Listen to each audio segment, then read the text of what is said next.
انہوں نے حضرت علی رضی اللہ تعالیٰ کے ساتھ اس طریقہ سے جنگ کی، آخرکار وہ جنگ تعطل کا شکار ہوگی۔ پھر انہوں نے سن 658 میں اپنے خلیفہ ہونے کا اعلان کر دیا۔ جب 661 میں حضرت علی رضی اللہ تعالیٰ کی شہادت ہوگی تو امیر معاویہ نے مکہ، مدینہ، عراق پر حملہ کی تیاریاں کی۔ اس دوران حضرت حسن بن علی رضی اللہ تعالیٰ عنہ کو کوفہ میں خلیفہ المسلمین چن لیا گیا تھا۔ وہ 12,000 عراقی فوج کے ساتھ حضرت امیر معاویہ کا مقابلہ کرنے کے لیے آگے بڑھے، لیکن عراقی بے وفا نکلے۔ جنگ سے پہلے ہی انہوں نے ساتھ چھوڑ دیا۔ مدین کے مقام پر دونوں کے درمیان ایک معاہدہ ہوا۔ اس کے تحت حضرت حسن رضی اللہ تعالیٰ عنہ حضرت معاویہ کے حق میں خلافت سے دستبردار ہو گئے۔ انہیں سالانہ 2 لاکھ دینار وظیفہ دینا طے پایا۔ حضرت حسن مدینہ آ کر گوشہ نشین ہو گئے، ایک عظیم استاد اور امام کے حیثیت سے زندگی شروع کر دی۔ اس کنارہ کشی سے خانہ جنگیوں کے اس پہلے باب کا خاتمہ ہوا، جس کی ابتدا حضرت عثمان رضی اللہ تعالیٰ عنہ کی شہادت سے ہوئی تھی۔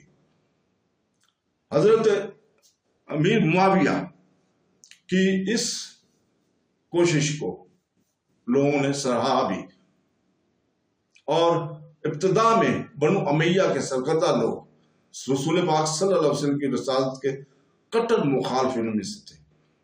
ان کی مثال کے طور پر ابو سفیان کو پیش کیا جا سکتا ہے۔ وہ اول تو آپ صلی اللہ علیہ وسلم کے کٹر دشمن تھے، لیکن انہوں نے 638 میں فتح مکہ کے بعد اسلام قبول کیا۔ یہ حضور پاک صلی اللہ علیہ وسلم کا اعجاز تھا کہ آپ صلی اللہ علیہ وسلم نے دونوں قبائل کو اسلام کی روشنی سے منور کر کے انہیں شیر و شکر کر دیا، انہیں یکجا متحد کر دیا۔ یہ نیا اتحاد حضرت ابو بکر اور حضرت عمر کے دور خلافت تک قائم رہا، لیکن حضرت عثمان رضی اللہ تعالیٰ عنہ جن کا تعلق بنو امیہ سے تھا، ان کی خلافت کے دوران یہ پرانی کشمکش پھر سے جاگ اٹھی۔ جیسے کہ ہم بتا چکے ہیں کہ بنو امیہ کے کچھ افراد نے حضرت عثمان رضی اللہ تعالیٰ کی خوددار ترسی اور خاموش طبیعت کا نجائز فائدہ اٹھایا اور انتہائی دولت مند بن گیا۔ حالات کی اس کروٹ سے مخالفین کو حضرت عثمان پر اقرا پروری نوازی کا بہتان لگانے کا موقع فراہم کر دیا۔ آخرکار یہ آپ رضی اللہ تعالیٰ کی شہادت کا سبب بن گیا۔ جب حضرت علی رضی اللہ تعالیٰ کا خلیفہ چنے گئے تو حضرت معاویہ نے، جو کہ اموی تھے، خلافت کی بیعت سے پہلے حضرت عثمان کا قصاص طلب کیا۔ حضرت علی سیاسی حالات کی بنا پر اس پوزیشن میں نہیں تھے کہ فوری طور پر قصاص لے سکتے۔ حضرت معاویہ نے ان حالات کا فوری فائدہ اٹھایا، شامی کے جذبات کو بھڑکایا اور حضرت علی کے خلاف جنگ کے لیے ابھار دیا، جس کا انجام جنگ صفین کی شکل میں ظاہر ہوا۔ تاریخ اپنے آپ کو دہراتی ہے۔ انسانوں کے اندر ودیت کردہ قبیلہ پرستی، قوم پروری اور نسلی زہر کے جذبات وقت کے ساتھ ساتھ بار بار اٹھانے ہی رہتے ہیں۔ بنو امیہ اسلام سے پہلے سپاہی ہوا اور سوداگر تھے۔ انہوں نے ایران سے حاصل کردہ دولت اور خوب فائدہ اٹھایا۔ اس کے برعکس بنو ہاشم مسلمانوں کو اسلام کی اس منزل کی طرف لے جانے میں لگے رہے، جس کا راستہ آرام پرستی سے دور ہے، بالکل سیدھا اور سادہ اور درویشانہ ہے۔ تیسرے خلیفہ حضرت عثمان رضی اللہ تعالیٰ عنہ، جن کا تعلق بنو امیہ سے تھا، عبادت گزار اور زائد شرمیلے اور خاموش طبع انسان تھے۔ ان کی اس خدا ترسی کا لوگوں نے غلط فائدہ اٹھایا۔ دولت کی طاقت نے اپنا اثر دکھایا۔ وہ لوگ جو اپنے اقتدار کے ذریعے اس دولت سے فائدہ حاصل کر سکتے تھے، یعنی تاجر اور سپاہی پیشہ امویوں نے اس سے بھرپور فائدہ اٹھایا، جبکہ بنو ہاشم کے فرد حضرت علی رضی اللہ تعالیٰ نے تاریخ کے دھارے کو ایک بار پھر اسلام کے اسی سچے عبادت گزار توحید پرست منزل کی طرف موڑنا چاہا۔ عقیدت اور حرص اور حواس کی درمیان ٹکر ہوئی، خانہ جنگیاں شروع ہو گئیں۔ ان جنگوں میں ایک طرف بنو ہاشم تھے تو دوسری جانب بنو امیہ۔ خانہ جنگی کے پہلے دور میں تاجر سپاہیوں کی جیت ہوئی۔ حاکم اعلیٰ کے برتر ترین اصولوں سے مزین عقیدہ سے لوگ پھٹک گئے۔ ایک دور کا خاتمہ ہوا، ایک اور نئے دور کی ابتدا ہوئی۔ خانہ جنگیوں نے خارجیوں کو جنم دیا، جیسا کہ ہم پہلے بتا چکے ہیں۔ یہ وہ لوگ ہیں جنہوں نے بدزنی کا اظہار کرتے ہوئے حضرت علی رضی اللہ تعالیٰ کا ساتھ اس وقت چھوڑ دیا جبکہ حضرت علی رضی اللہ تعالیٰ نے حضرت امیر معاویہ کے ساتھ ثالثی کے لیے منظوری دے دی تھی۔ ان خارجیوں نے بظاہر جمہوری اظہار رائے کا نظریہ اپنایا، لیکن باطن یہ انتہا پسند تھے۔ انہوں نے اپنے اس باطل نظریہ کو صحیح قرار دینے کی کوشش کی۔ حضرت علی رضی اللہ تعالیٰ نے اپنے ایمان کا سودا کیا تھا۔ نعوذ باللہ، خارجیوں نے اس نقطہ نظر کو بھی اپنایا کہ خلافت پر صرف اہل قریش کا ہی حق نہیں بلکہ ہر وہ مسلمان اس پر اپنا دعویٰ پیش کر سکتا ہے جو اس کا اہل ہو۔ اپنے اس نظریے کو عوام پر لادنے کے لیے انہوں نے دہشت گردی کا راستہ اپنایا، قتل و غارت گری کا ایک طوفان مچا دیا، بے رحمانہ طریقہ سے لوٹ مار کی، کوئی فرق کیے بغیر ان گنت معصوم مردوں، عورتوں اور بچوں کو قتل کیا۔ حضرت علی رضی اللہ تعالیٰ عنہ اور حضرت معاویہ دونوں نے ان کے خلاف جنگ کی۔ ہر بار یہ خارجی شکست کھاتے رہے لیکن پھر ابھرتے رہے۔ اسلامی تاریخ گواہ ہے کہ یہ منحرف اور ضدی گروہ 500 سال تک بار بار اثر کرتا رہا۔ آخرکار 14ویں صدی عیسوی میں انہوں نے دہشت پسندی کو چھوڑ دیا اور شمالی افریقہ میں سرغنت پذیر ہو گئے۔ مشہور مورخ ابن بطوطہ نے سن 1330 سے 1334 تک اس علاقے کا سفر کیا اور دوسرے مشہور مورخوں نے انہیں آبادی کا نام دیا۔ یہ لوگ نعت کی سیر سے بہت ہی معروف اور مقبول تھے۔